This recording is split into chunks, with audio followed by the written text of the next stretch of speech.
maintaining great client relationships, and I suppose you could customer client, you could also look at this as from an internal customer point of view as well if you wanted. So let's have a look. First of all, know your customers, okay?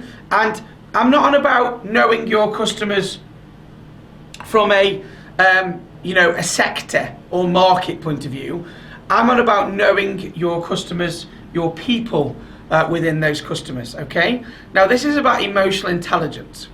So you've got EIQ, the understanding of how your thinking affects your behavior. And then in this instance, we've got something called SIQ, which is an extension. It's an extension of EIQ, to be honest. But SIQ is the understanding of other people's behavior and interaction. And if you want to create great customer relationships, then understanding how people work, how people react, and so on and so on and so on is really, really quite important. So you'll often find that people that have got great customer relationships, whether they are external customers or internal customers, excuse me, I think my voice is starting to go already this morning. That's not good.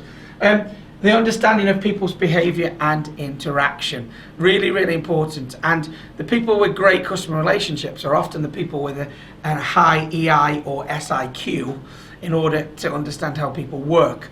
Now, I know some of you on this session today will have seen these colours, these different profile colours. If there's one or two new people on, which they could be, you may not have come across these before. This is just a simple profiling tool. We've used this on many occasions to think about how people would react in different situations, but it's really, really valid when you think about your customers and the type of customers that you're dealing with. And in order to get the best out of your customer, we have to adapt our profile to get the best out of their profile. So trying to understand, and some of you guys know, some of you guys have had personality profiles run by me. We've used them in training programs and so on and so on. Others of you might have had something similar in the past. So we use this a lot internally, but you could actually use this externally. And you don't have to run a profile for somebody to actually take a guess at what their profile is if you kind of understand the key profiles.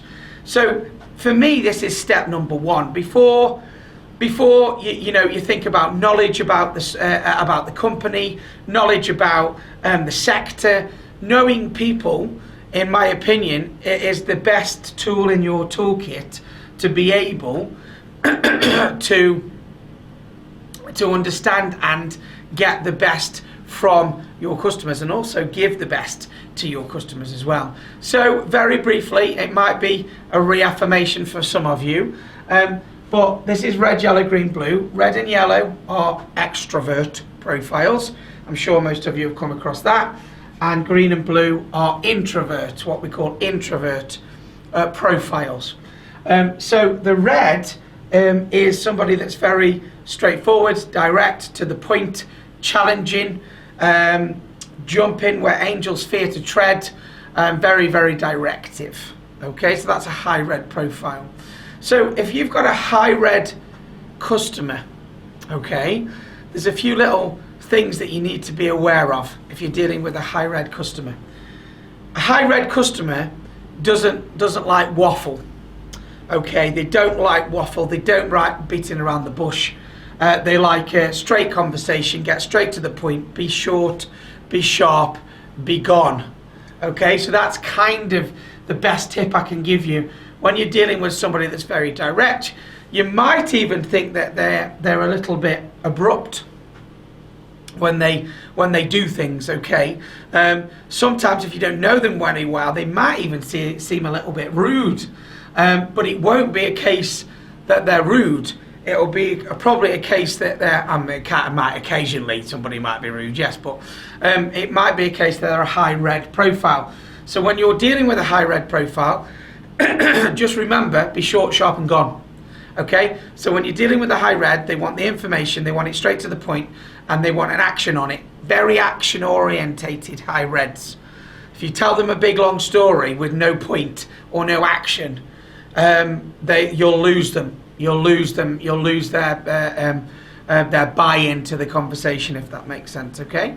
So high red, short, sharp, gone. Very straightforward, very direct. That's the best tips I can give you if you've got a high red customer. Okay. High yellow. So a high yellow person is somebody that's very talkative, expressive, sociable, flamboyant if you want to go that far, very enthusiastic, lots of passion. So if you have a high yellow customer, what you need to be doing there is the sociability vector. So this is the type of customer that says, hi, how are you? How are your kids? It's been ages since we spoke, how's business? They want the sociable aspect of the interaction with you.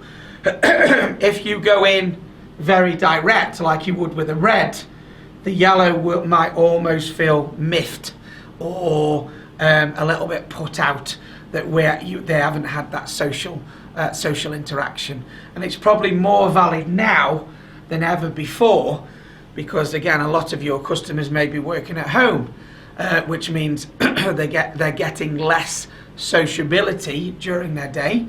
So speaking to you might be one of the opportunities where they get that social interaction. So if you're dealing with a high yellow, then sociability is very, very, very important for them. So you've got to, do the niceties, say good morning, how are you, ask them about the day, talk about the weather, that sort of thing, because that's where you're going to get the buy-in from your yellow profile. I'm just checking. Oh yeah, good numbers now. That's fantastic. We've had some latecomers, so welcome, guys. If you've just joined us, we're just talking about customer types. We've just talked about a high red customer type being very direct, straightforward, to the point. So you don't want to beat around the bush. You want to get to the point, be quite action orientated. And then we moved on to customers that are quite high yellow, that are sociable and want that sociability vector. They want that conversation. They want those niceties to buy into you. Okay, so two extrovert profiles, but very different approaches from a customer point of view. So I know if I've got a customer that's a high yellow, I probably need to schedule in a little bit more time in the phone call than if I'm dealing with somebody that's a high red, for argument's sake, straight away, because there's a different profile I need to almost adapt to in order to get the best out of it. Oh, we just had a message. Let's have a quick look there. John, would it be good to get the personality type slide and how to define these during a meeting as a PDF? Can you organise this for us? Yeah, so let me just check that I've understood completely what you mean. Would it be good to get the personality type slide and how to define these during a meeting as a PDF? Can you organise? Yeah, of course I can. Yeah. So I think you're asking me, do you want this as a copy as a PDF? That's fine. I'm not sure. I don't think you're asking me to set up a meeting, are you? Yeah, the slide on the screen. Okay, fine. Sorry, I thought it had slightly two different meanings then. Yeah, absolutely. You can do this with your people. There's no issue there. Obviously, some people on this course or on this session today have had their personality profile done. That gives you a percentage of what your profile is, because just bear in mind, Aaron, at the moment, I'm talking about if you deal with a high red or a high yellow. Of course, nobody is just one colour. We are a mix of colours. So, for instance, if you take my profile, I am a high red yellow. So depending on what day you catch me on, you might need to be very straightforward and to the point, or you might need to do some sociability and we have a chat about the weather. So it's not quite as black and white as I'm trying to, I suppose, make out, if you like, but I am just trying to give you the distinct colours. But yeah, there's no problem at all, Aaron. If you want this slide, you can use that in a meeting. No problem whatsoever. This works when we talk about great customer relationships. This could be employee relationships exactly in the same way. Everybody you work with at some point might be a customer and vice versa. So, you know, if you can work out your internal customers like this, then you can work your external customers. And Aaron, if you want to find out about how we profile people and stuff like that, just give me the nod, and you know, we can have a chat about that as well, because a lot of people that have been through a lot of my face-to-face programs have been profiled as well. I normally use NLP in my meetings, but yeah, great, no problem at all. Aaron, yeah, I can get that to you, no problem. So high red, direct, directive, straightforward. High yellow, sociability vector. Okay, so those are your extrovert profiles. Then we've got the introvert profile. So a high green profile is somebody very calm, somebody very patient, somebody very reflective. Okay, so one of the worst things you can do if you've got a high green customer is rush them. Okay, high greens don't want to be rushed. They want to think things through. They want to be reflective. This is why sometimes there's a disconnect between these profiles diagonally. Normally diagonally there's a disconnect. So, you know, a high red like me that wants it now, dealing with a high green that just wants to reflect on it and think about it. Okay? So if you're dealing with a high green, the best thing you can do is make sure you try and build time in to let them reflect. Go in with a calm, slower paced manner than you would with a high red. But quite importantly for a high green, you've got to be going in for the right reason. There's lots of empathy in a high green profile, lots of integrity. So it needs to be the right thing. You need to be going in it for the right reasons on the back of that. Otherwise you'll get found out. One of the worst things you can do is try to blag a high green, because generally it just won't work. It just won't work. They'll find you out at some point. Okay, so you've got to be genuine, slower paced, and you've got to build in some thinking time for them if you want to get the best out of them. Okay, so that's a high green. And then you've got a high blue.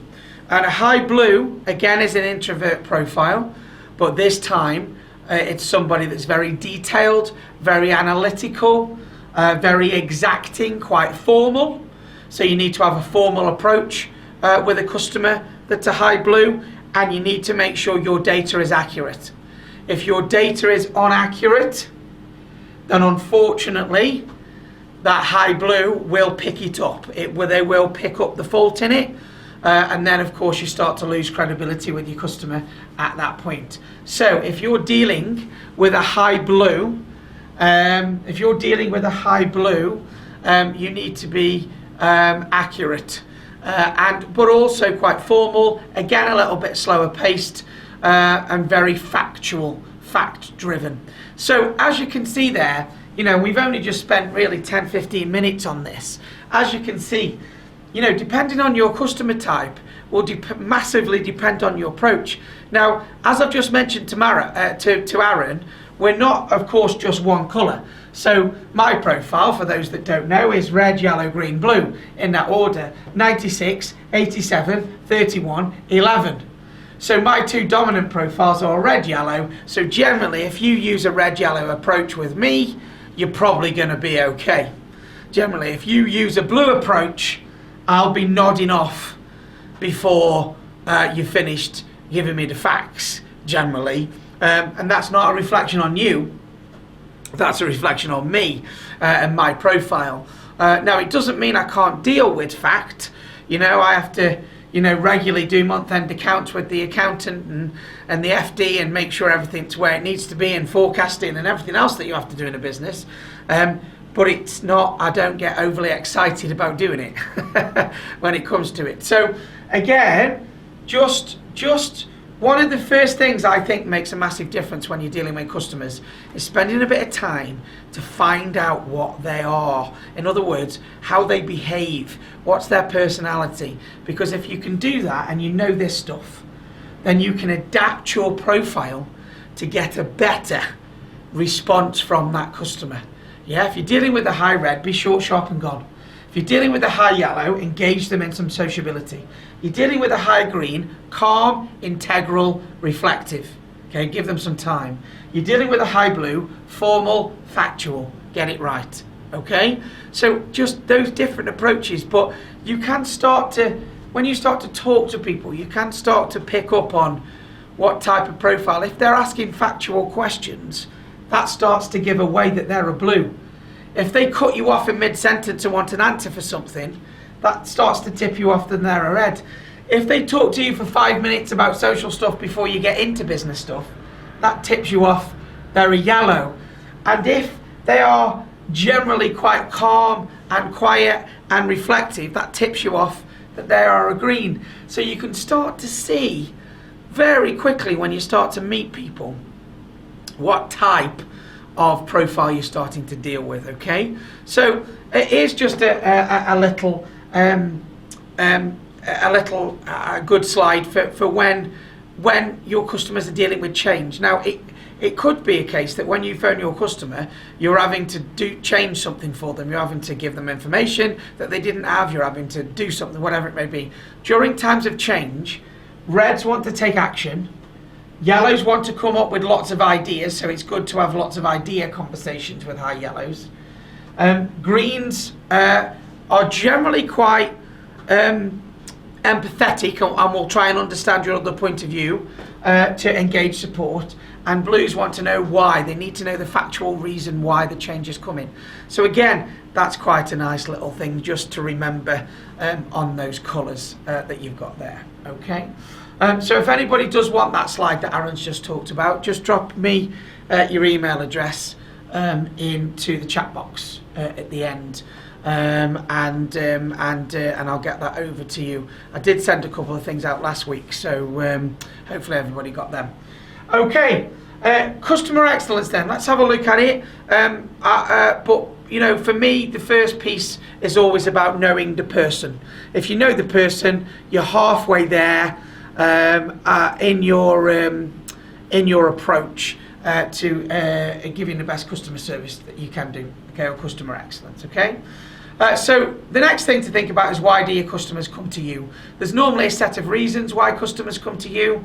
It could be that you're fast, you've got a speedy service or product. It could be that you're the cheapest, you're least expensive. It could be that you offer some luxury, whereas others don't. It could be of your customer service, because they get a better service of you than anywhere else. It could be that your product or service is user friendly. Okay, so actually it's quite easy to use, it makes their life easier. And it could be because of the quality that you deliver. Okay, so my question, and it's a rhetorical one, is, you know, why do your customers come to you? You know, is it one of those things? Is it a mix of those things? It's probably a mix of those things. But I mean, if we look at some big brands as an example, McDonald's, fast, generally. Okay, I know it's been a bit slower during COVID, but McDonald's, fast. Okay, luxury, Rolls-Royce, for argument's sake. Okay, so what is it? Why is it that your customers come to you? That's a question I would ask, and it could be. And this works for internal customers as well. So if you're in one department and you've got another department that comes to you and like you're their customer, or vice versa, you know, why do they come to you? Now I know you might say, well, they have to come to us because we're all the same business. Yeah, but what is it that you offer them? Have you got a fast service? Is it a quality service? Do you offer some luxury? Is your customer service great? Is it user friendly what you do? So I know we're looking at external customers here, but you can always hark this back to internal customer service as well. So the question is, why do your customers come to you? If I think about CHP, you know, because that's where I probably spent a lot of my time, you know, with Pete and stuff in CHP. Quality of product should be in there, really, making sure that the engine's good. Quality of service, if the engine goes down, it's fixed or it's maintained properly, so there's less downtime, and so on and so on and so on and so on. Okay, so question, why do your customers come to you? Because if you can understand why your customers come to you, then you can look at the next thing. And the next thing is a USP versus a UVP. Okay, So we can do this business to business or interdepartmental, like I've said. So some of you may have come across a USP before. USP stands for unique selling point. Okay, a unique selling point.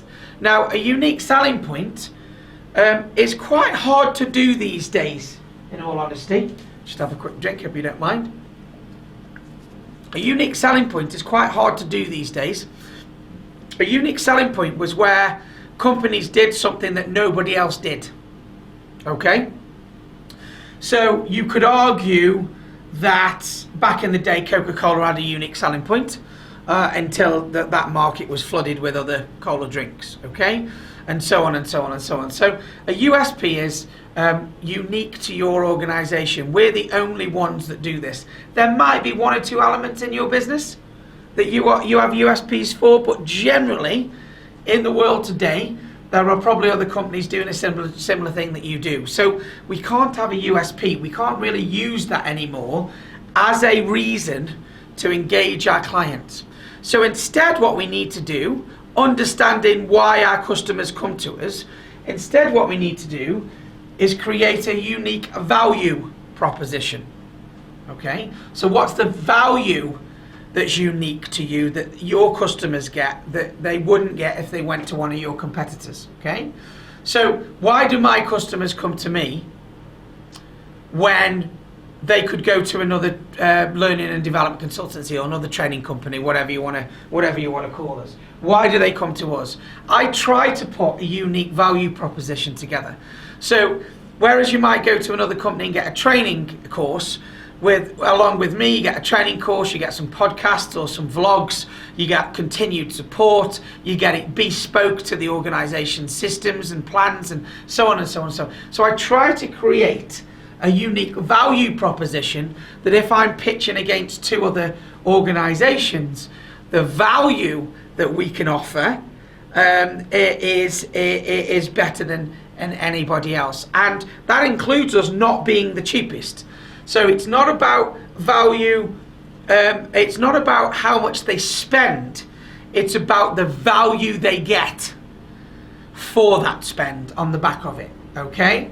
So that's what a unique value proposition is. Something to really think about, guys. If you're on this call today and you are customer facing, okay, so external customer facing, right? What's your value proposition? As a business or as a team or whatever it may be, or your part, CHP, solar, GAP, whatever, what's your value proposition? What do you offer the customer above and beyond that they may get somewhere else? Because when it comes to renewing of contract time at some point, customers will look for value again. Okay, and it's very easy, especially when you've got long-term contracts with customers, it's very easy to forget that. So we get a customer into a contract for 5 years and then kind of go, you know, we don't have to give them a brilliant service, we can give them an okay service, we've got them signed in for 5 years. And our service might start off brilliant and then it becomes okay over time. And then it might then pick up again just near contract renewal. Yeah, your customers will remember that time where service dropped off a bit, and that's then diminished your value to that customer, which is why it's always really important to make sure we give customer excellence all the time, because that's what keeps your value. Even if you're not cheapest in the market, and I'm sure you're not the cheapest in the market, they come to you because of the value that you offer. Okay, and what can be in that value? Your brand can be in that value, confidence can be in that value, the service that they get, obviously the price is going to be included, you know, and so on and so on and so on. Okay, so very rarely do we have USPs anymore. Generally we have UVPs now, but if you don't know what yours is, I would ask the question, you know, why do your customers come to Centrica Business Solutions or British Gas versus going somewhere else? Yeah, it may not be cost. So what is the value add? What is it that they get? For instance, you know, I know some of the guys up in Rotherham. We did a kind of a mapping process of what customers get, and so on and so on and so on. And it was all about, there was a lot in there about adding that value. What can we give? And there's a special portal that people can get their reports on, which you can't get in another organisation. So again, that's a value add for the customer that other people don't have. So it's just something to think about. UVP, much more powerful these days than a USP. Okay? Okay, so customer service is reactive. Customer experience is proactive. There's a big difference between those two things.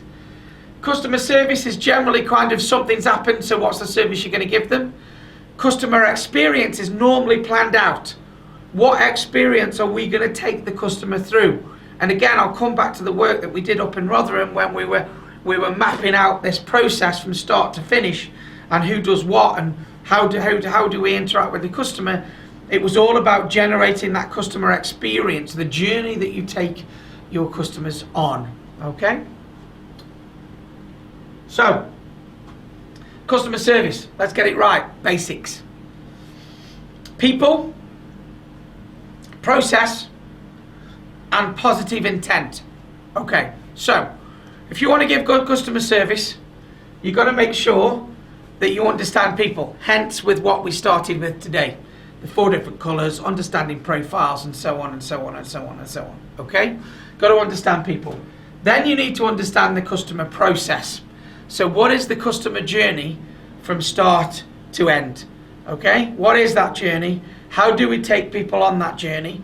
How do we make sure that journey is seamless and happy for the customer? Okay? And also you have to believe in positive intent. Now, some of you have heard me talk about this before, positive intent. Positive intent is believing that, let's use an example. Let's say you've got a customer on the phone that's not being very nice to you, for argument's sake, okay? So you've got a customer that's upset about something, and you're kind of getting it down the phone. If you believe in positive intent, what that means is you believe that customer is annoyed in their head for genuinely a good reason. Okay, genuinely a good reason. And how they're coming across may just be an emotional response, and they're not just doing it to annoy you. Okay, that's what it's all about. So that's what positive intent is in, believing that people do things for the right reason. Now, I know some of you might be screaming, well, that's not always the case, John. You're probably right, but I do find it's the exception rather than the rule. So if you generally believe in positive intent, then you're going to react in a better way to the customer, if that makes sense. Okay, to the customer. So I'll give you a quick example. Last week I've been running some programs for executive assistants in America. I'm running them in the evening, 5 till 9. It's another company that's asked me to run these things, so I've said yes.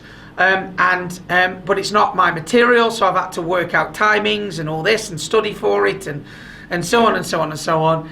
And half an hour before the session started, the person from the other company sent me an email saying, I've changed all the timings for this evening.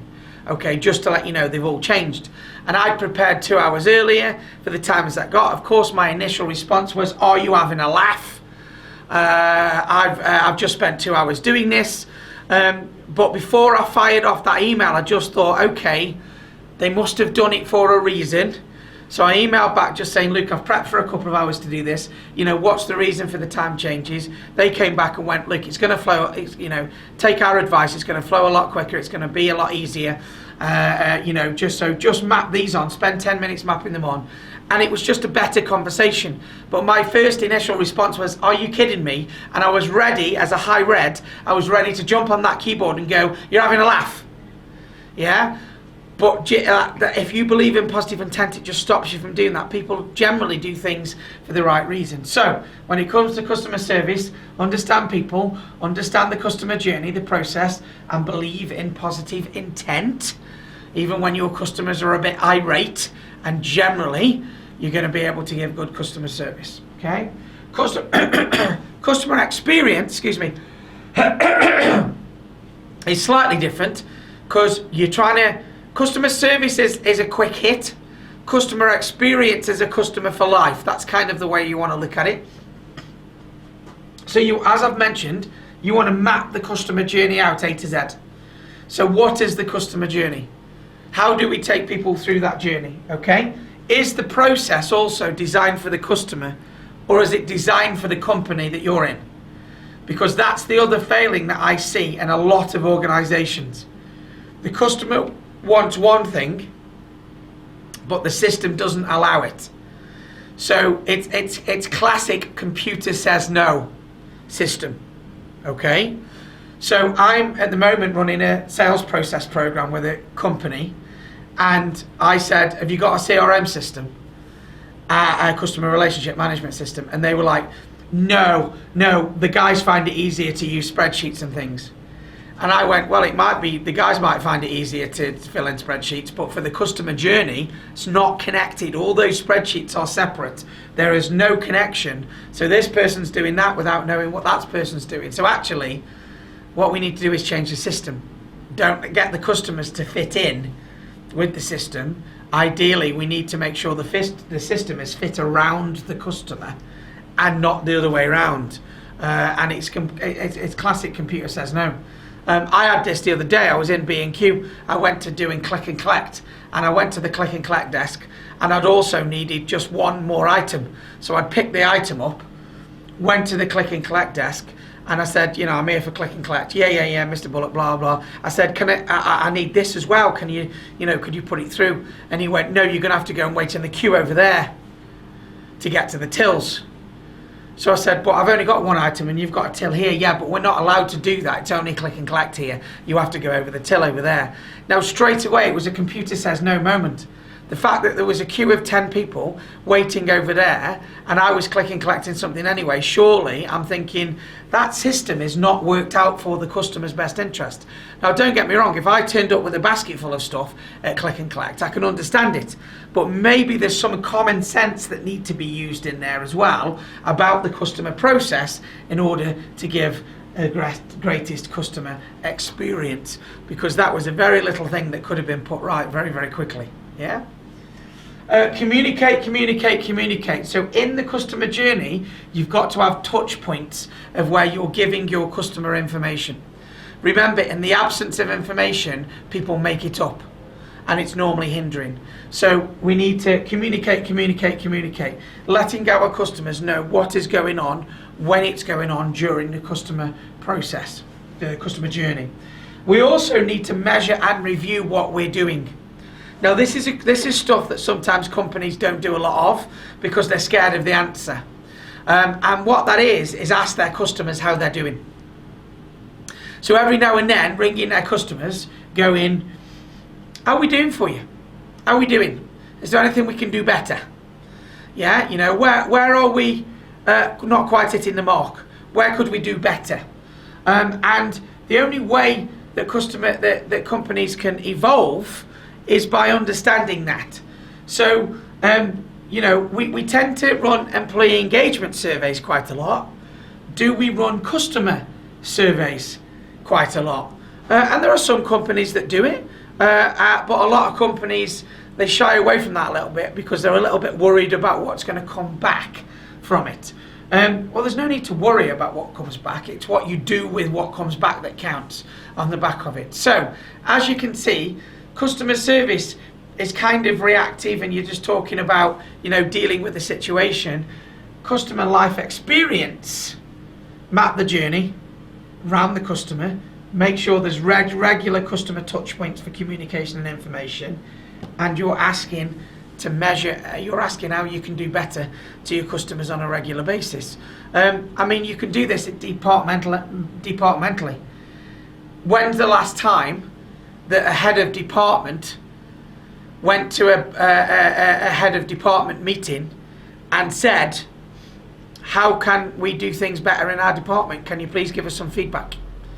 They went to the other departments in the business and went, can you give us some feedback on what we could do to help you? Could you give us some feedback on how we could do things a bit better? Yeah? Doesn't happen a lot, does it? Imagine if it did.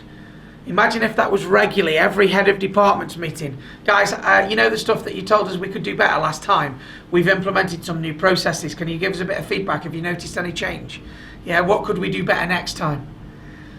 Absolutely brilliant. Well, you can do this externally and internally as well. Very, very, very important. Okay? So customer experience. Okay, you've got to build relationships with your customers.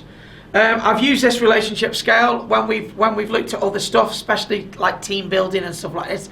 But this is very important when you're building with your customers. So 5 levels of relationship. If you come up against a new customer, the first thing you have to do is you have to acknowledge. I apologise, that writing's come out quite small, hasn't it, actually? It's normally bigger than that. So that says acknowledge there if you can't quite see it.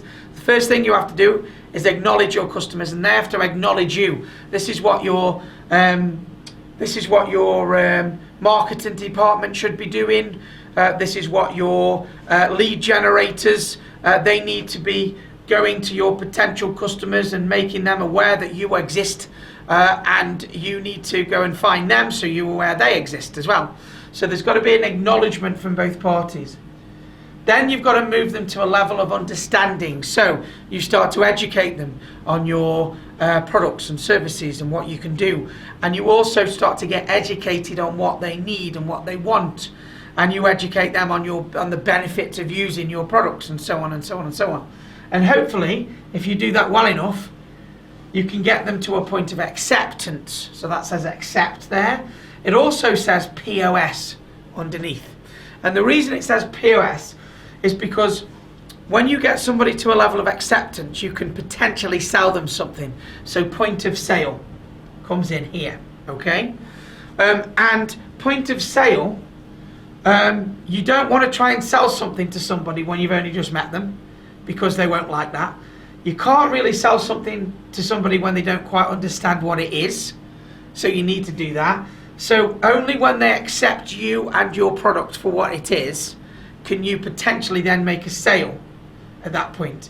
And you might well make a sale at that point. However, if you continue to build your customer relations and you move to a level of respect where they respect your product and they respect you and the organization, and finally you get to a level of trust and trusting in what you do.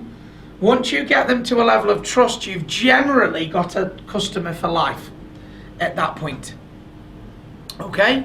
So yes, you do want to get to a level of acceptance so you can potentially sell. But if you can get them to a level of trust, then potentially you then become more of a, dare I say, a consultant-like figure for that customer. So they go to you when they have an issue with whatever it may be, and you sort it for them, as well as give them advice, as well as give them the product that they're paying for at that point. So when we're building relationships, we want to be aiming for trust, but that takes some time. The minimum we want to aim for is the level of acceptance. Now, depending on what you're selling, this could take seconds or it could take, months to get to. If you're selling a quick hit cold calling product or a quick click on an internet site, then potentially you can move people through that relationship quite quickly. If you go on an internet site and all of a sudden there's an offer that pops up, and that customer was potentially looking at that site anyway, and now there's an offer, and they've understood that offer, they go, oh, that's quite good, I'm going to get that now, and you get them to a level of acceptance. In our world, with the types of products and services that we deliver, that's going to take longer. There's bigger investment, so it's going to take longer, but it's an investment that needs to take place. Okay? Okay, so turning complaints into opportunities is going to be quite key. Okay? So there's a lot of people that don't complain, and there's a few that do.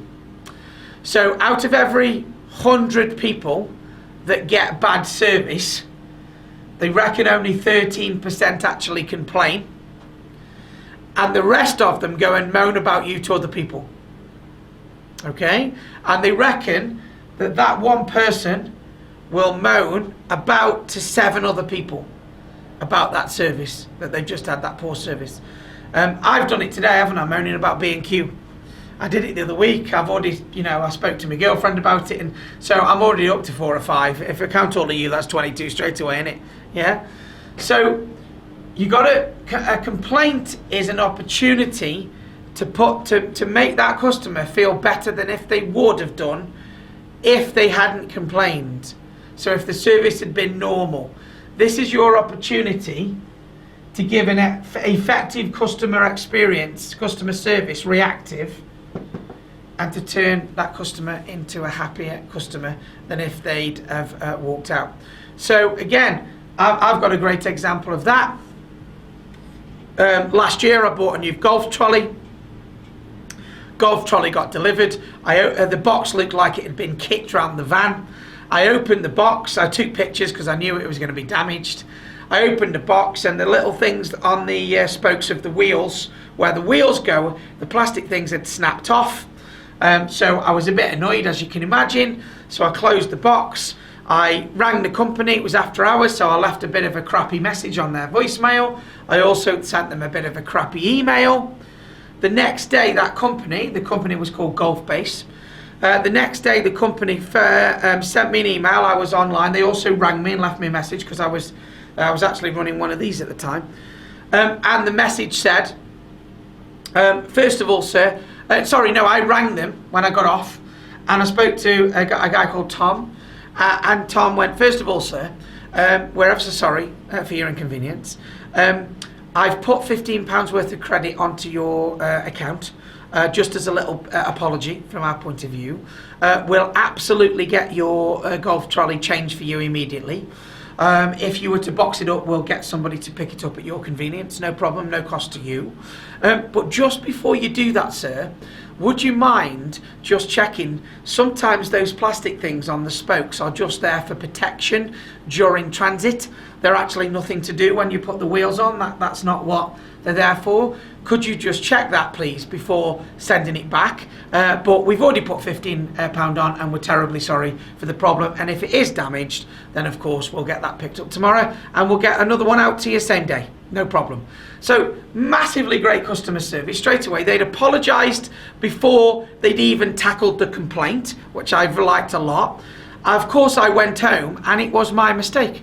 The little plastic things that were broken were transit plastic things that were supposed to break if the thing was banged about, so it didn't damage the actual trolley. So I feel like Wally. So I phoned up Tom the next day and went, Tom, I am ever so sorry. You're absolutely right. It's not damaged. It's the actual travel things that were damaged. So the trolley's fine. So, and I said, Luke, don't worry about that £15. Thank you for dealing with it so quickly. And he went, no, sir, no. That's your £15. It's on your account.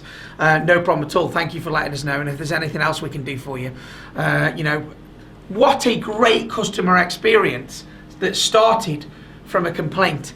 If I'd have ordered the trolley and it had turned up and it had been okay, I wouldn't have been telling you this story, or me telling lots of other people this story. So there's an opportunity.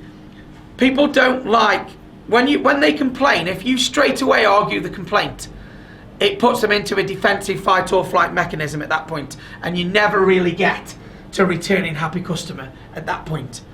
So Golf Base conceded they were wrong, even though they really knew I was wrong in the first place. And they helped me in a great way to put that right. Good customer service too. Good customer service, but too quick to give you too quick to give you £15 back. Must have overcharged you. Absolutely. Well, look, it was 500 quid, right, that I'd spent, right? So that 15 quid, to be honest, in the big scheme of things, probably a dip in the ocean for them when you're spending, a decent amount of money. And I haven't told you that to tell you how much my golf trolley was. I was telling you because if I'd spent 20 quid with them and they'd give me 15 quid back, then I think you'd probably get a fair argument there, Aaron, to go, hang on a minute, you've just wiped out all of your profit on the back of that. Yes, I know. It was like it's like it's got a battery and stuff. All right, Aaron. Yeah, I've got a bad shoulder. I struggle to carry my clubs and stuff. There you go. Right, we can have this conversation offline. So it was in proportion, I think, with what it was. Yeah, when it comes to it. Okay, so turn complaints into opportunities. Very briefly, some of you have seen this before. This is quite a good one when you've got a customer complaining. So you pick the phone up, yeah, customer's like rah rah rah rah rah rah rah rah down the phone. Okay, this is called the pause model. We've used it for other things, especially in handling difficult conversations. Works exactly the same with customers, right? Customers on the phone, rah rah rah rah rah rah rah. First thing to do is pause. Just don't do anything. Just pause for a moment.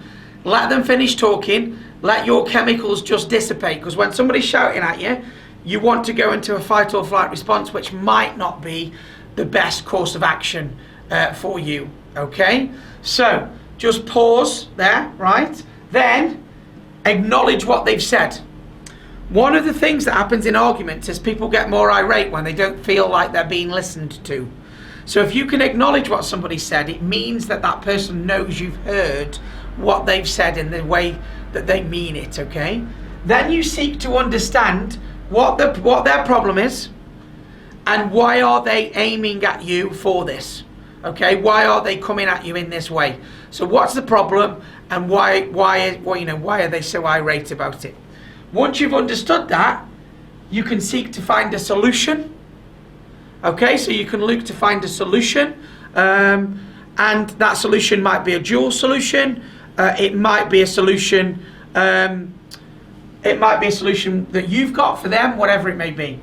And then finally, you execute the solution, not the customer. All right, you execute the solution, and that bit's really quite important, because I do see companies doing this. They get a complaint, they understand the customer, they find a solution, and then they don't execute it on the back of it, okay? And it's a little bit like, really? Yeah, otherwise you're going to have the same complaint again further down the line, aren't you, on the back of it, okay? Okay. The final thing I want to talk to you about today is something called ow, how, and wow. Now, I have mentioned these before. I don't think I've talked about this since we did this probably a year ago nearly. This is something that the customer, you need to think about with the customer, okay?